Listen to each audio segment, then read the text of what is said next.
రాబోయే కాలంలో ఒకవేళ ఇది రిలేటెడ్ అయితే అప్పుడు ప్రధానంగా వల్నరబుల్ పాపులేషన్ గురించి మనం వాళ్ళని గుర్తించి వాళ్ళకి ఏ విధమైనటువంటి సహాయం చేయాలి, ఏ విధమైనటువంటి ఇమ్యూనిటీ వాళ్ళలో ప్రోదుగొల్పాలనేది తప్పనిసరిగా ఆలోచించాలి.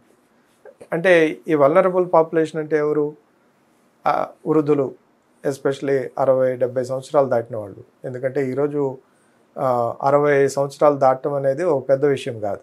మనం కనుక హిస్టారికల్గా చూసుకునేటట్టయితే పెన్సిలిన్ కనిపెట్టినప్పటికీ అంటే 40-41లో అది ప్రపంచవ్యాప్తంగా కమర్షియలైజ్ అయింది. అప్పటి నుంచి ఇప్పటి వరకు తీసుకుంటే గత 80 సంవత్సరాల్లో మన ఆయుర్దాయం ప్రపంచవ్యాప్తంగా 25 సంవత్సరాలు పెరిగింది.